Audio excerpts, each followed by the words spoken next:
Good morning, good afternoon, everyone, and welcome to the first day of the session and first day of class webinar. I'm Marketing Communications Manager Daniel Sloan, and on behalf of Trident, I want to welcome everyone to class and thank you for taking the next step in your educational journey with us. New students often have a lot of questions, and we're here to help. We've gathered some of the best and brightest from Trident's faculty and staff to help guide you to success starting today through to graduation day. First, I want to introduce Dr. George Del Hierro, a recent PhD graduate from Trident's Educational Leadership Program. He joined Trident in 2010 and currently serves as a full-time instructor and course coordinator in University College. During his time at Trident, he has worked closely with students in a variety of roles, including academic advising, financial aid, and academic probation support services. He's received numerous awards during his time at the university, including honors for communication and collaboration and for student motivation. He is a passionate advocate for student success. And also presenting today will be Tasha Cureton. She also joined Trident in 2010 and currently serves as a Student Success Advisor 3, advising students, teaching a Trident University Experience course, as well as working as a Disabilities Services Coordinator. For the past 9 years, she has helped facilitate initiatives to improve student success, namely as Senior Manager in the Center for Student Success. From assisting with orientation to being a member of the Committee of Academic Standards, her passion is to help students reach their academic dreams. We're going to be doing things a little different here today. Unfortunately, Tasha is not available to join us live, but given the importance of the sections she covers, she pre-recorded her presentation last week, which we'll broadcast for you today. And just a note on the audio, if you're accessing the webinar's audio via your phone, just plug into your computer to hear the sound on that video, and we'll give you further instructions when we reach that point. Just a couple other notes on today. You're welcome to ask questions at any time, and we often get a lot of questions from the audience. To do that, just find your control panel, go about halfway down, and in the question box, you can submit questions there. Everyone's phones are muted, and unfortunately, we can't open them up, but that's the best way to communicate with us. Avoid using the raise the hand function, just submit questions that way. We'll have a live Q&A session. At the end of the presentation, we'll be joined by Student Success Advisor Alyssa Helmrich, who's also on the screen. And in addition to answering any questions you have about your studies, she will have a Trident student success story to share as well. Can't wait to hear it. Today's broadcast will be recorded, and we'll send you a link and slides later this week. Now, Dr. Del Hierro, ready to get started? Yes, sir. Take it away. Welcome, everybody. On behalf of Trident University, we are just so excited to have you with us on the first day of class. It's always one of the most exciting parts of our month to be able to welcome in a brand new crop of leaders into our family, and so welcome. I also want to say Happy Veterans Day to all of our veterans, and a very special thank you for your service for all of our service members. And a very special thank you to all of those service members' families, friends, whether you're a daughter, mother, father, son, grandchild of a service member. We thank you as well for keeping our service members sane and safe here at home. So thank you, and Happy Veterans Day. This slide right here is just an overview of what we're going to be talking about today. The goal of the presentation is really to help you feel comfortable about these first few steps of the session and have you get to know your school a little bit better. So we're gonna hop in and talk a little bit about the background of Trident, who we are, what makes us special. From there, we're going to transition into some tips for student success. And then we're going to also talk about some academic writing. So we have a case-based learning model, and so it's important to just kind of know the expectations surrounding that. And so we know that could be a challenge, so we want to talk a little bit about that as well. And then we'll transition into some career and networking information. And then from there, we'll facilitate some questions and discussion. So this slide right here shows us the pillars, the academic, the Trident pillars and commit values. I understand that this is a very wordy slide, and all of these slides will be sent to you via email with a survey. So please take time to complete out that survey. Take a look at these slides if you'd like. Those survey responses are really important for us to continue to make improvements and make these webinars as meaningful as possible. So please give us your honest feedback. So like I said, this is a wordy slide, but the parts that I like to focus on are the twin pillars. And you see those on both sides of the screen. You have the academic excellence pillar and the compassionate commitment pillar.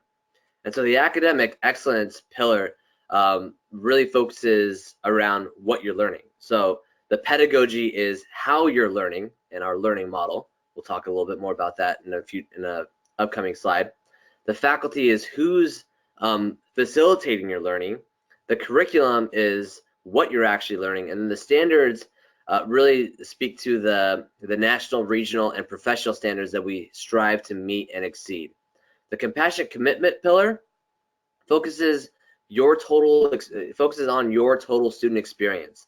So how you feel within the class, and with every interaction that you have with a staff or faculty member, this is what we pledge to you. And so we pledge to be responsive to your needs.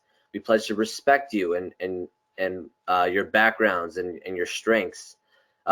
We pledge to approach your learning through a team effort. So we never ever want you to feel like you're on an island doing your classes or going through your program alone. Rather, we want to create this really strong network of support for you, this web of support between your faculty and your advisors. So that everyone is on the same page. And so we hope that you feel that and you experience that right out of the gates. And then we pledge to offer you individualized support. All of you have unique strengths, unique experiences, and so you're going to find that we're going to leverage those unique experiences and those strengths within your curriculum. And so we pledge to support you through that way and to use those individual experiences to your advantage as you move through your program.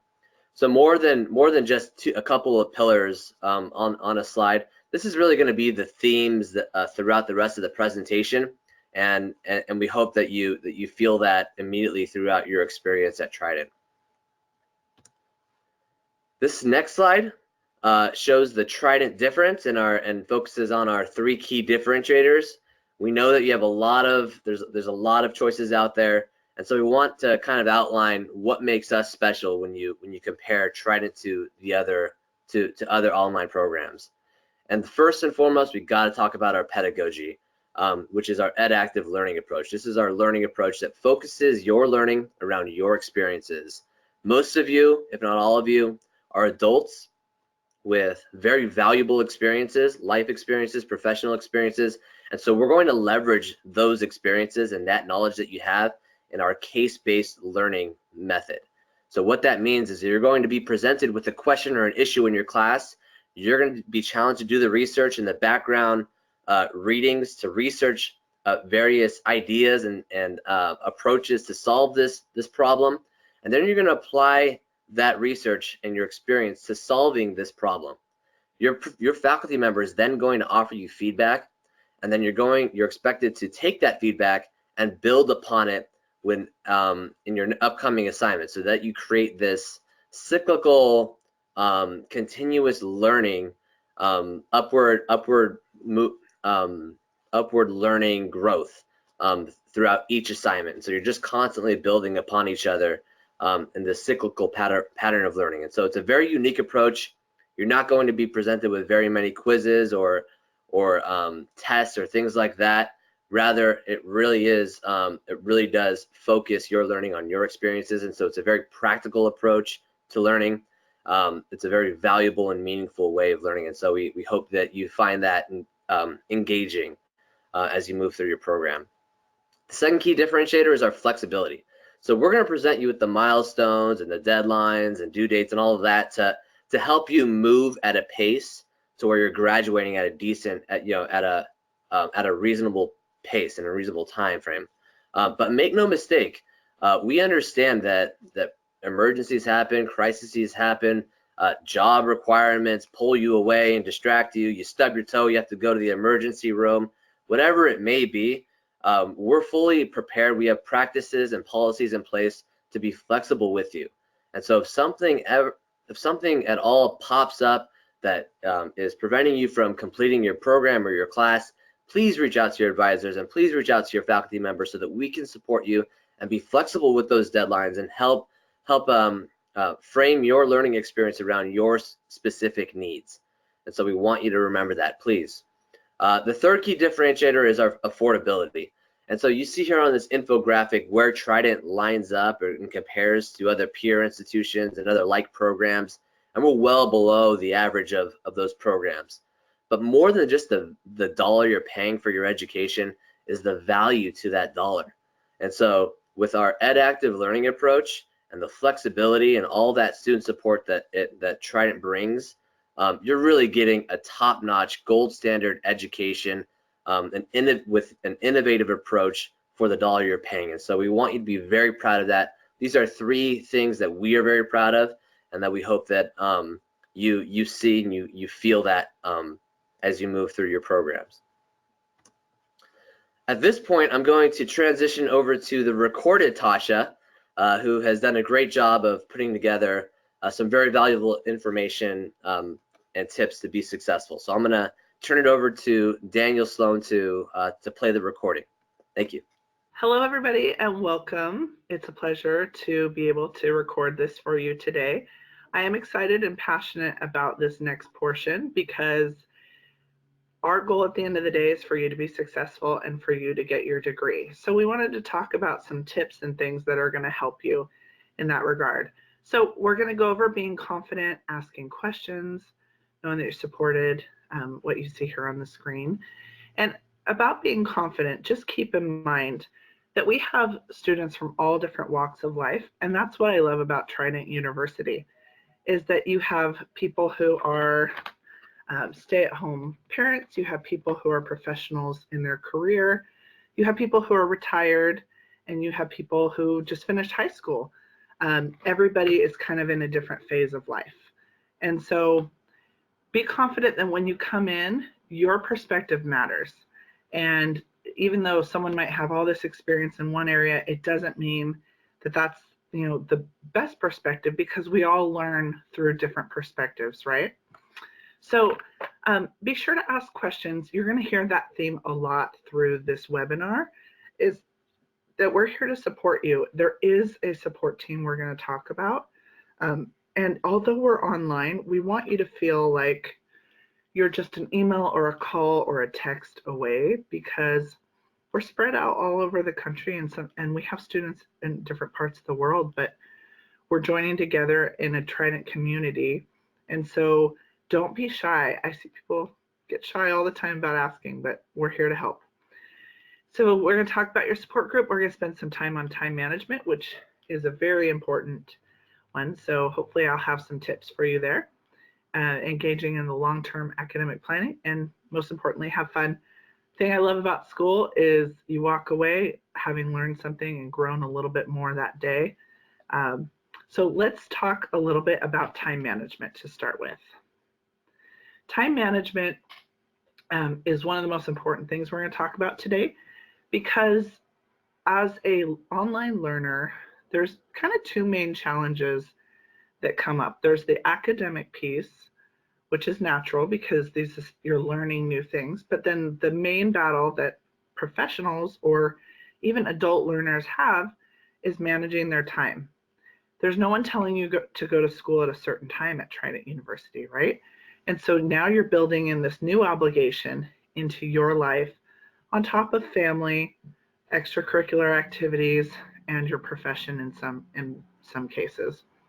So the first thing that I want to just really encourage you to do is to sit down and make a plan. And I can't emphasize that enough, because when I call students sometimes and they don't know due dates, which is, we're here to support, but you can tell sometimes when students can be a little bit more successful when they're tracking when their next assignments are due because they've planned it out.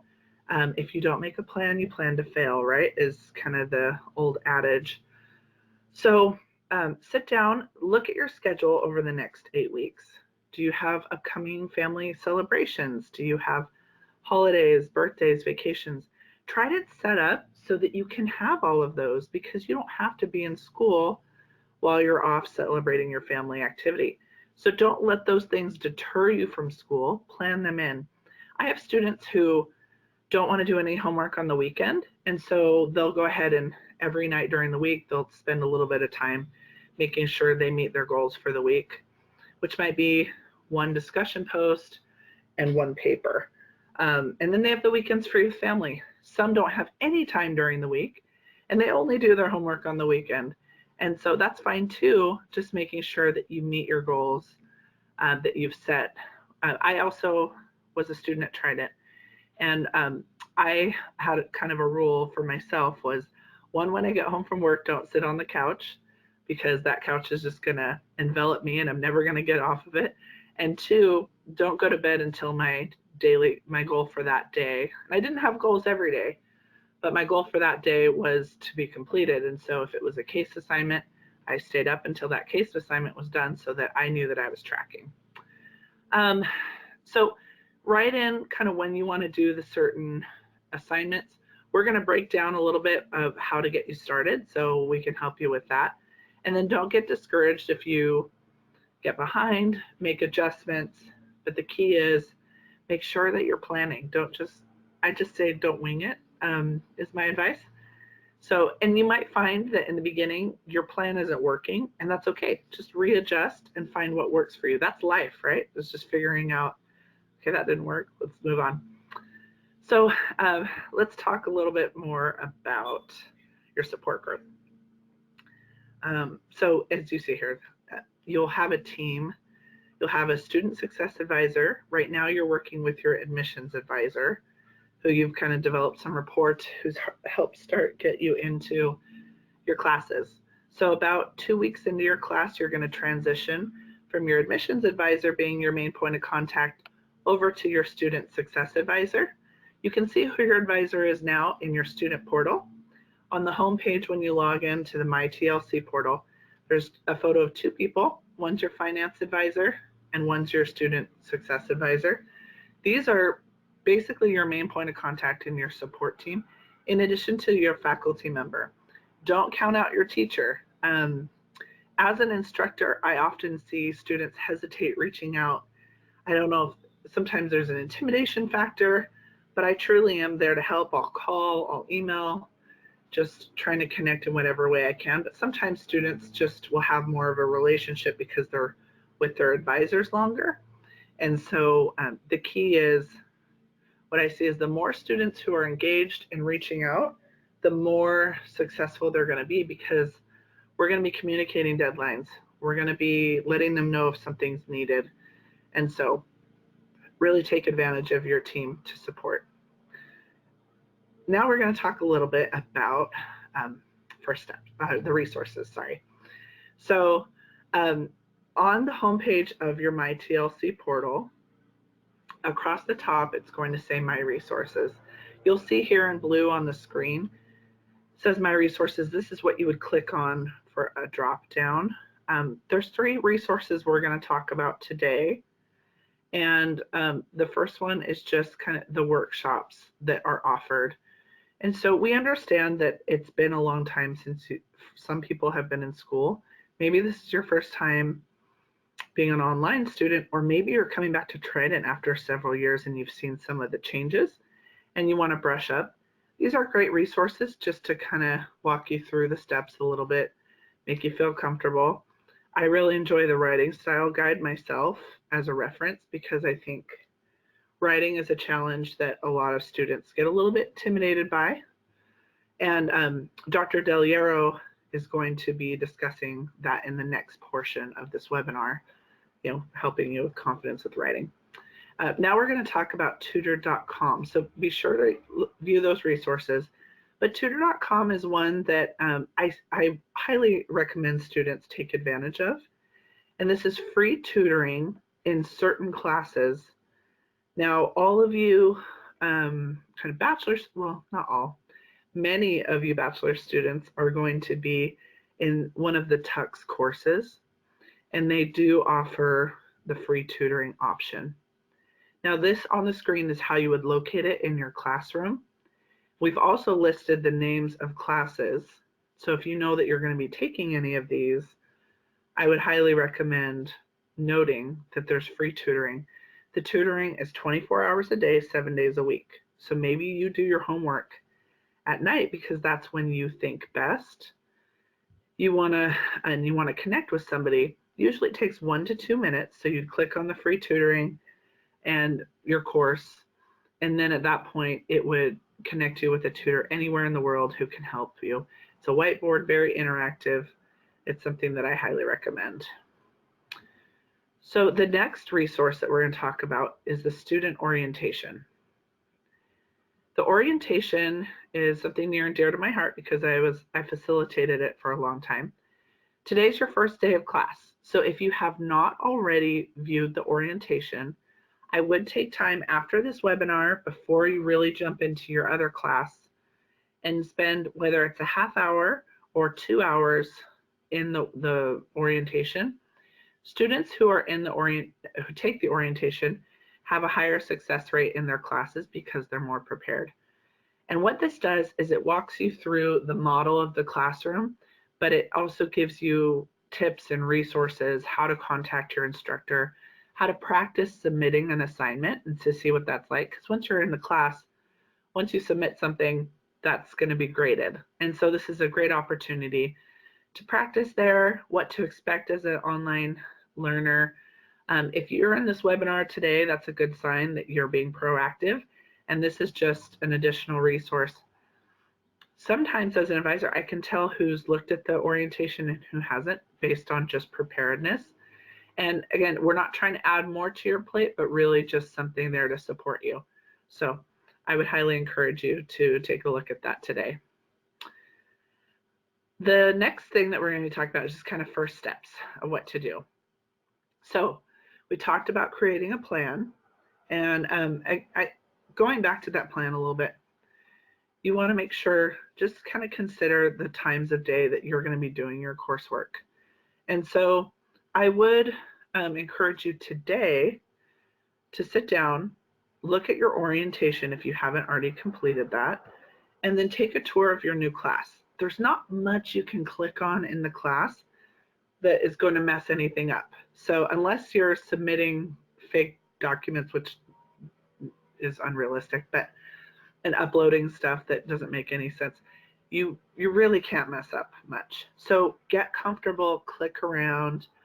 It is pretty user-friendly in that regard. Set up your profile picture, and you'll notice that every course is the same format. And so you want to take a look. There's a syllabus in every course. That's going to break down how many points you need to get a certain grade. If you're military, you need a C or higher so that you don't have to pay back TA in your bachelor's courses. So look at the grade scale. What do I need to get a C? How much is each assignment worth? Just to familiarize yourself. And then on the first day of class, I always recommend, and this is one of my favorite things to read as an instructor, are the introductions from the students. Because it's not as much academic pressure, it's just you guys talking about who you are and your background and what inspires you. And that's my favorite, is to see all these people who are excited from all these different walks of life coming together. And so be sure to introduce yourself. It's not graded, but it's a great way to see who is in your class. And ask questions too. There's a cyber forum. Your instructor is there. They'll be communicating. Usually on the first day of class, you'll get a welcome email as well from your instructor with expectations. So that's my kind of little nudge to make sure your Trident emails are set up. Talk to your advisor if they're not, but you want to make sure that you're getting the Trident email communications, because that's where we email to. Develop your time management plan. Again, so I would say in the first week maybe the first couple weeks, log in at least 15 minutes a day, because that way you're practicing, you're doing your orientation, you're seeing what's needed for the discussions. Obviously, your assignments are going to take longer than 15 minutes, but it's just a way to kind of break in a new habit and get you familiar with the course. And then check in with your advisor as needed. You're going to be getting communications from them, and usually we communicate because action is needed or we're here to support. And again, when I'm talking to a student, sometimes it's clear who's like maybe hasn't checked their email, or maybe weeks have gone by and they've missed important information. Not saying that a lot of it will be posted in the classroom, but same with when you start a new job, you're not going to avoid the emails from your work emails, right? So you're becoming part of a new community, and you want to make sure that you're connected as best as possible. So we're going to talk about, in summary today, just as a reminder, kind of some of the things that you're going to do. You're going to log in and review your course. If you haven't done the orientation already, please do that. It doesn't take very long, but it's really self-guided, so as much as you want to glean from it, then you would. Create your plan. You've heard me say that like 3 times now. Sit down with your calendar, whether it's, I have a wall calendar right here, whether it's on your phone. I'm looking right now, I have 4 calendars for different things, but I always know what my goal is for that day, and I sit down each week and I map out what is needed of me. For example, for all programs except certificates, you have 2 weeks to do your modules. So you want to plan out in one module, when are you going to do your case paper, your SLP, and then your discussions. Now with your discussions, that is something that I would challenge you to complete your module 1 threaded discussion. So this is a graded assignment by Wednesday of your first week of class, so that you're tracking on time. Usually, depending on the instructor, your first discussion post will be due between Wednesday and Saturday of the first week of your module. So go in and make note of when they expect it to be done so that you get all the points. It's all about points in this class. If you meet the assignment expectations, you're going to get points. If you submit stuff on time, you're going to get points for that. And so everything helps accrue for your final grade. And then get to know your professors and your peers, be proactive, introduce yourself. That's why I like the orientation, because you can practice finding your instructor as well. And then just have fun. This is an exciting time. For many of you, this might have been a lifelong goal. We hope that Trident is your stopping point for your degree and that you're able to finish with us. I've been with Trident for many years because I see that they do the right thing for the student, and it's just a good experience overall for me, for students. And so I'm excited for you on your first day of class. I hope this section was helpful to you, and then just to get the wheels turning about going into the orientation, doing your module 1 assignments, starting today, just feeling comfortable. All right, I'm back. So this section is focused on academic writing, and so we all know, as we've said before, that you bring with you your unique professional and personal experiences. Many of you are pros already, and so you're great at business writing, but there are some differences. There are some key differences between your business and military writing and mindset, and that writing that's found within an academic environment. So this slide is really, and this section of the presentation is meant to just drop the seeds for you to consider about some of the differences between business/military writing and academic writing, and then to give you some tips to just get the wheels going, get some momentum, as we know that some of you may have been out of school for a while. So we want to just kind of introduce you to some high-level ideas with pertaining to writing. So this slide focuses on 3 key differences between business and military writing and academic writing. The first is the goal of writing itself. So in a business environment and in a military environment, the goal of writing is mission accomplishment.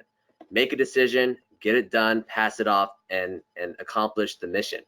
And so that comes off in one's writing. A lot of times it's everything is geared towards completing the mission at hand. And so that is different, a little different than what you're going to find in an academic environment.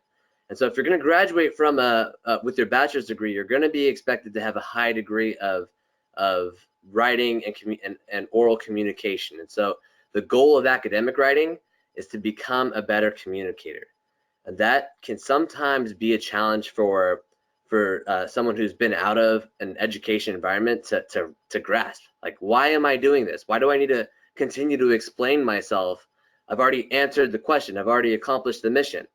Well, part of what's expected of you is to develop your thoughts and ideas and provide evidence and provide research and to bring it's to problem solve and to think through problems through different lenses. And all of that ultimately makes you a better communicator because you're also becoming a better problem solver. And good writers are good thinkers and good communicators. And so that is the goal of your of writing in an academic environment. It's not to accomplish the projects as quickly and efficiently and directly as possible. It's to develop those ideas, provide evidence for your thoughts, and to ultimately become a better communicator. The second key difference is the process of writing. And so in the military environment, in the business environment, you're oftentimes presented with a request to put together a memo or something.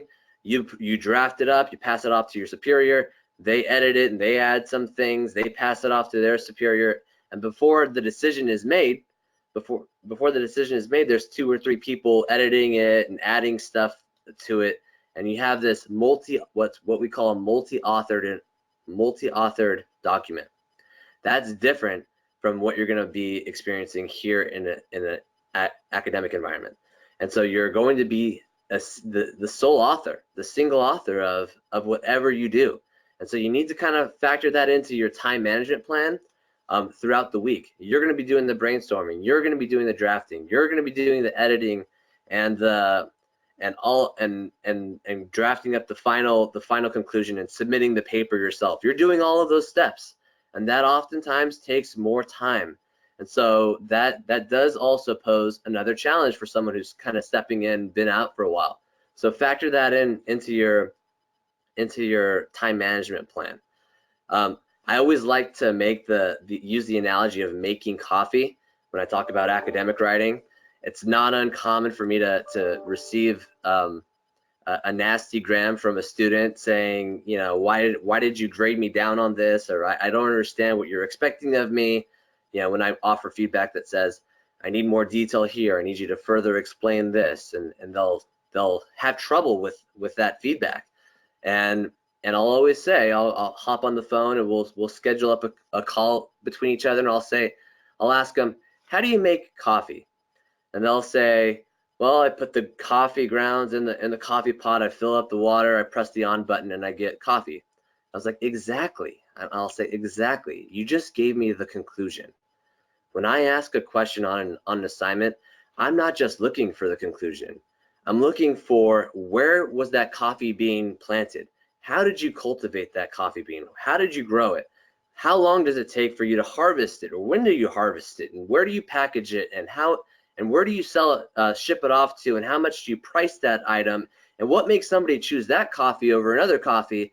And then you pick up that coffee, you take it home, you pay for it, and then you put the coffee beans in the pot, you grind it up, you put the water in, and then you have your coffee. I'm looking for evidence. I'm looking for thought development, and that is what your faculty member is going to be looking for. So when you get to that conclusion, when your professor asks you a question, whether it's a discussion question or something on your case assignments or your SLP assignments, develop those ideas. So you can answer the question, give the professor the conclusion, but answer the question, why did you make that decision, or why do you choose it? You know, why did you come to that conclusion? How did you come to that conclusion? Where's the evidence for that conclusion? And really develop those ideas about where, when, how, why you came up with that conclusion. And all of those and those elements are all geared towards making you a better thinker and a better communicator. So think about that. I know it's challenging. I know it's frustrating, especially when you've come from a different environment and you're stepping into an academic environment. But these are the expectations that your faculty members are going to have. And so we're going to try and do our best to help develop you in that way, so that by the time you graduate, this all becomes second nature, and you become a much more well-oiled machine. The third key differentiator is voice. Now, if you haven't noticed, if you're in the military, you're big on uniforms, right? You look the same, you often talk the same, oftentimes your writing sounds a lot like each other, and all of that comes out in your writing within an academic environment sometimes. And the problem with that, with too much uniformity within academic writing, it leaves the student at risk for academic integrity issues such as plagiarism. So it's really important for you to put things in your own voice, because your instructor is going to want to measure your understanding. Your professor is not looking for the right answer. Your professor is looking for your understanding of the issue and the ideas behind what's used to solve that problem. Because oftentimes you can come up with a different conclusion, but if you find evidence and you've synthesized the information and you've worked through the problems and you explain to your professor how you've come to the conclusion, and here's my evidence for it, and this is my logical thought development, then it doesn't matter what answer you actually come up with. It doesn't matter what the conclusion is.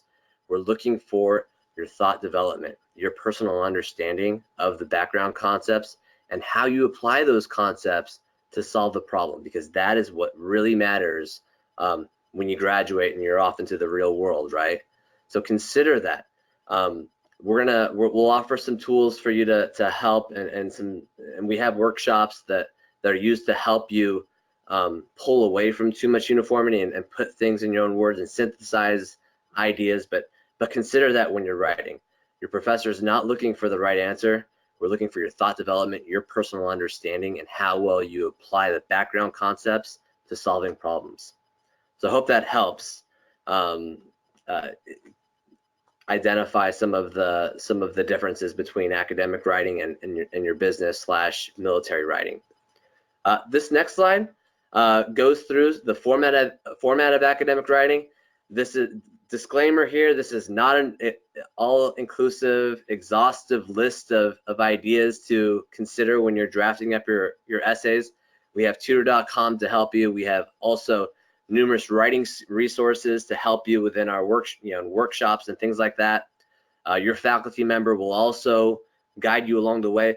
But if it's been 10 plus years or whatever time frame it is, if you're feeling uncertain about writing an essay, I recommend referring back to this slide, because again, at least it'll get the wheels going to help you build momentum. And then from there, it's all about just building upon your knowledge, right? Because the goal of academic writing is to become a better communicator and to constantly make improvement. So an essay is made of basically 3 parts. You have an introduction, your body paragraphs, and your conclusion. If I always liken the format of an essay to a PowerPoint slide.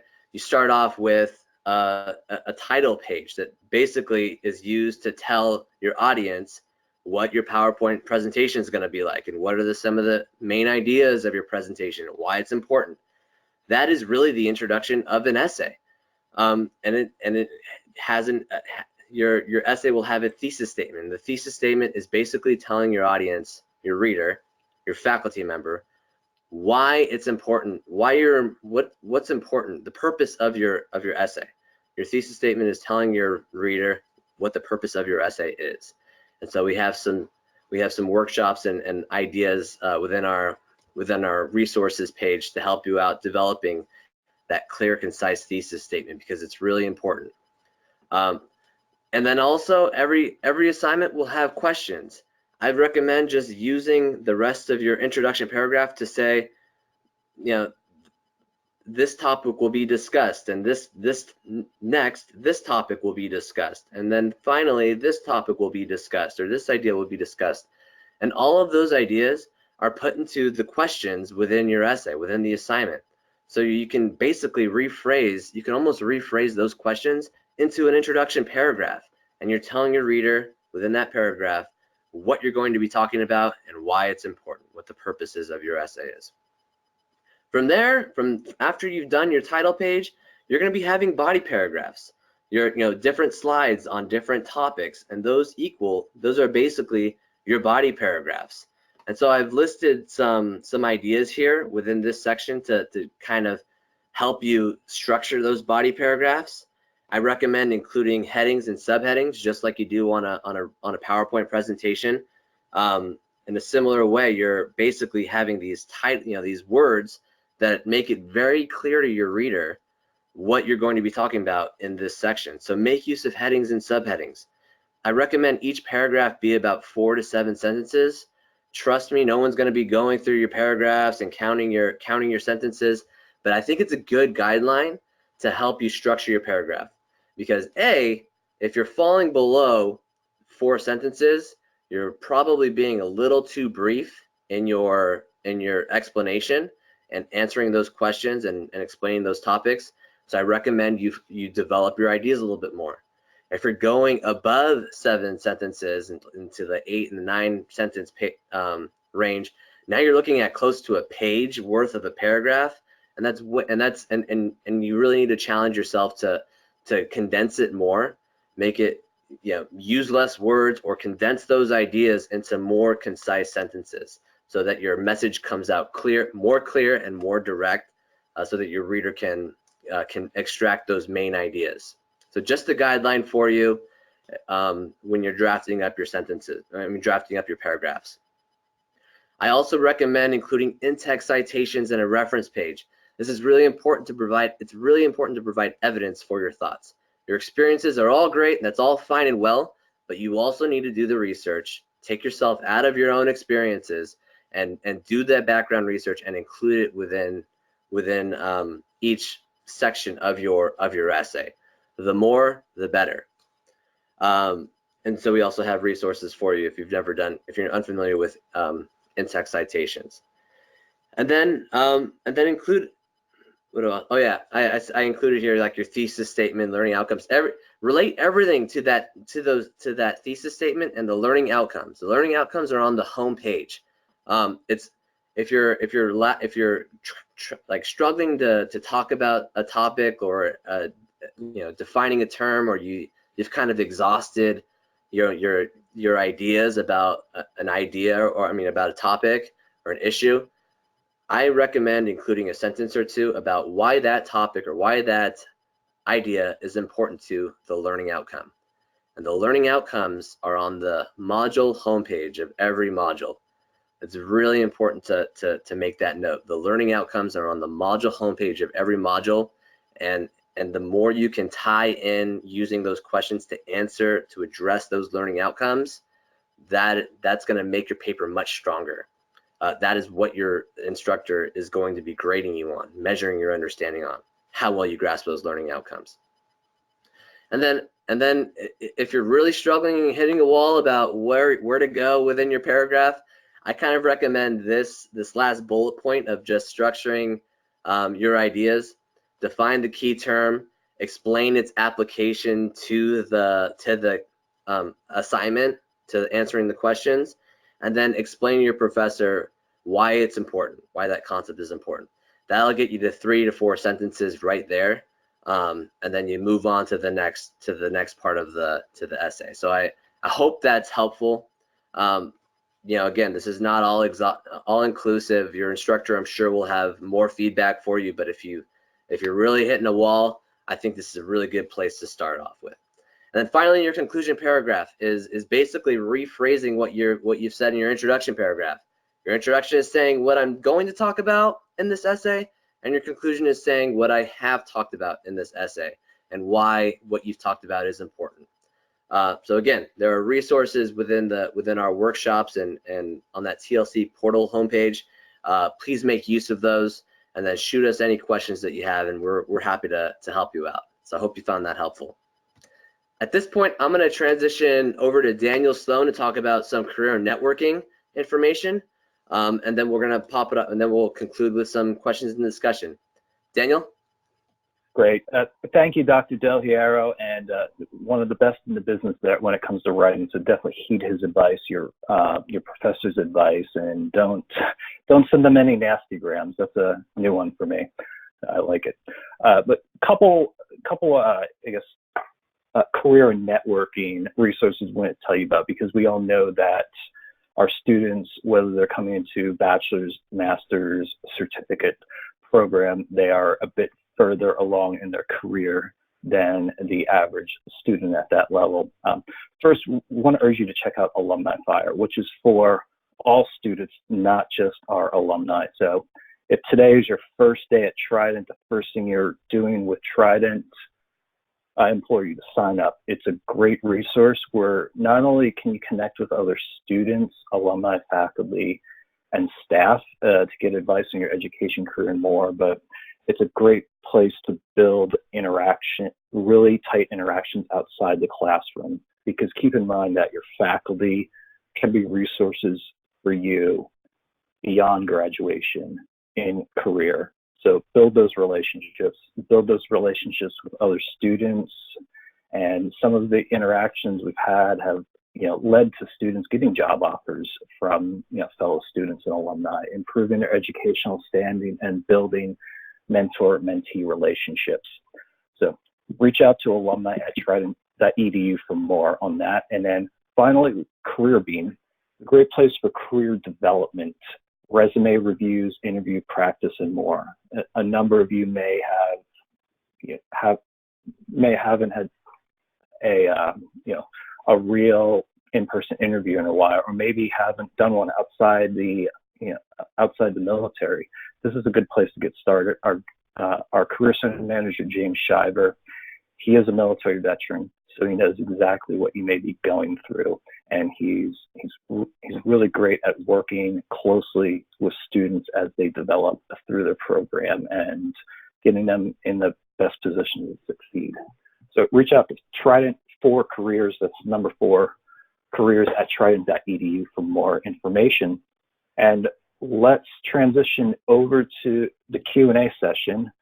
Dr. Del Hierro and Alyssa will be joining us. And as a reminder, if you have any questions, please submit them in the question box, which can be found on the control panel on the right, about halfway down on the right-hand side of your screen.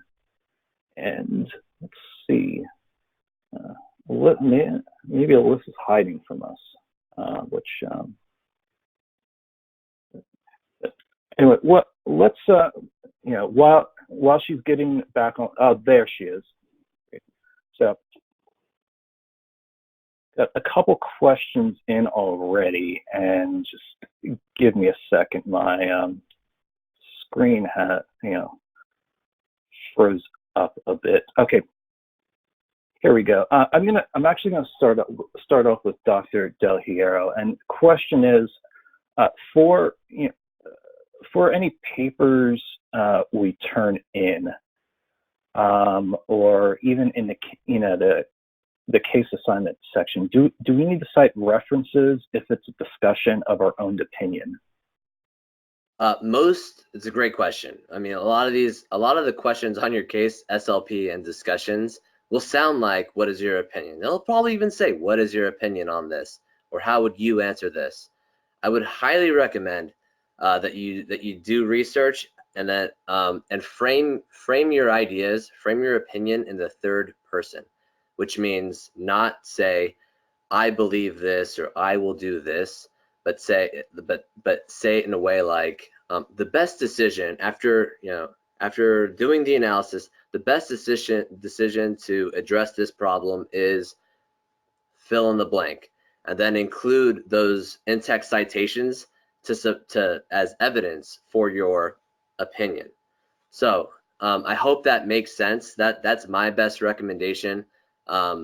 Include evidence and research wherever you can. But for things that are asking for your opinion, a lot. I mean, there's going to be some rare times where you will be asked for your opinion, but I always recommend including evidence and in-text citations, a reference page, when your opinion is asked.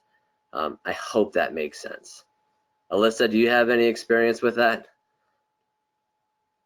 No, I just agree with you with just making sure to include the citations, in-text citations. I always tell students if they're unsure about any of it, just refer to either their advisor, more importantly, their professor, just to make sure that everything's all squared away so they don't have any questions about where they're going to reference anything. Yeah, I think so. Yeah, definitely include those in-text citations. Try and frame your opinion in the third person, and then if you have a question, then reach out to your instructor. They'll provide more clarity for you.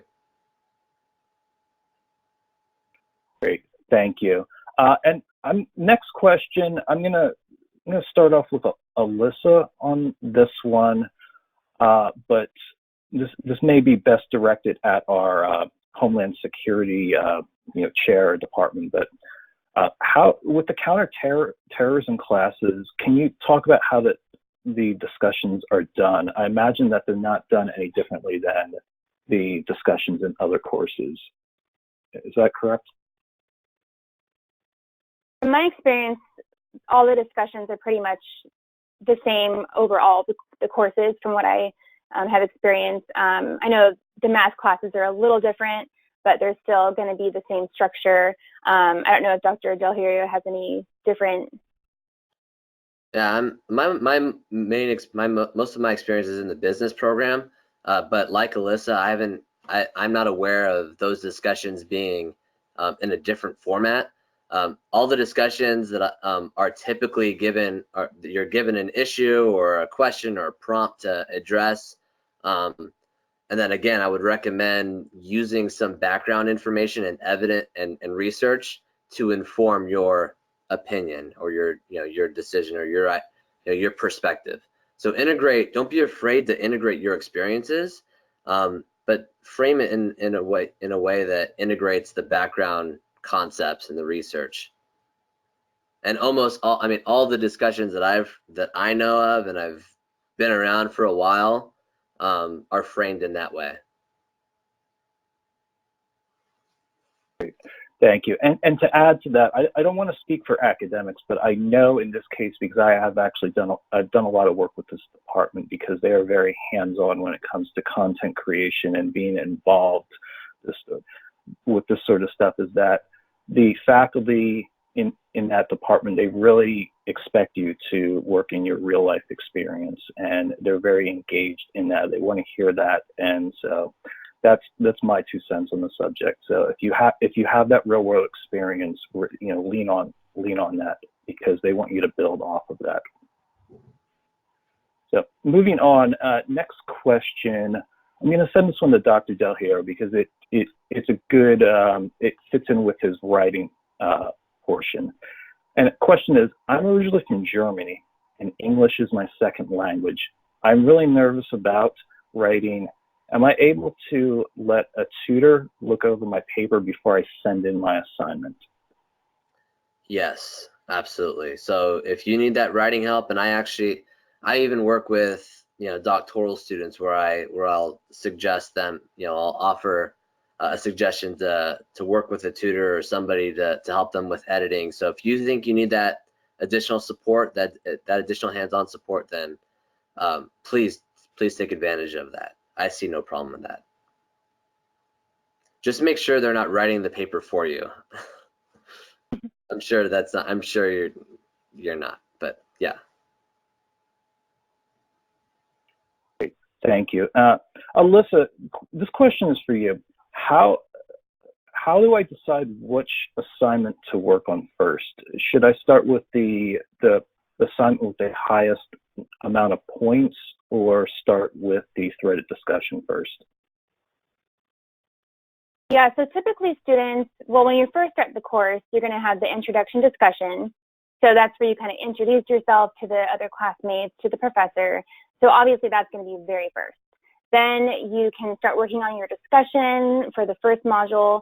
Some students go in a certain order for their assignments. Usually you can do the case or SLP. Sometimes in the classes, it tells you what one to do first, but usually you can, depending on what you wanted to get done first, maybe read all the background information for that.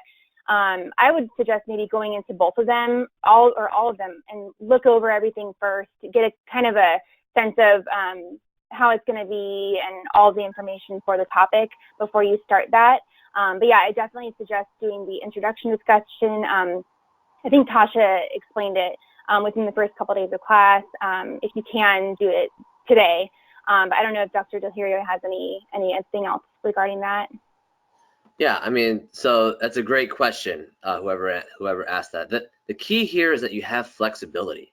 You don't have to do the discussion first. You don't have to do the case assignment first or the SLP. Sometimes you will have assignments that ask you to do one first over the other, but for the most part, you have flexibility in these classes and in this program. It's one of the advantages of being a Trident student. I would recommend, the reason why we recommend the discussion first is to help you build momentum and keep momentum. So the discussion is a great way. It's 20 points. It's oftentimes much less time intensive than a case assignment or an SLP. And those are 20 points. If you don't do the discussion and you don't submit anything, you lose those points. And the discussion is a great area of introducing the topic. I would recommend within your time management plan, try and make it a goal to complete either the case assignment or the SLP within the first week, and then the other one in the next week or something like that. That way you're focusing on the discussion. Pop in there every other day or so and post something, whatever you can, fit that into your schedule. But you have that opportunity. For me, I kind of like to do the SLP first because it was a shorter assignment. I was able to build momentum early on in the module, and then use those ideas into my case assignment as well. Oftentimes, other students may like the case assignment first because it's worth 50 points. It's worth the most amount of your grade, and so they wanted to get that part done first, and they had confidence to get that SLP done later. So whatever works for you, you know yourself best. You know those peak operating hours within your life better than anybody else. You know your time, you know your schedule. Maybe you have a birthday that you're planning, and so you can't invest the time to complete out that case assignment the first week. So let's get the SLP done this week, and then I'll focus on the case assignment next, rather than having it linger on to the next week and then you're falling behind. So you do what works best for you, but build momentum and do your best to keep that momentum throughout each week. Thank you. And if everyone refers back to Tasha's presentation, she probably said it 4 or 5 times that that feeds in perfectly with like make a plan, stick to the plan. That's really the most important part of the keeping yourself on track.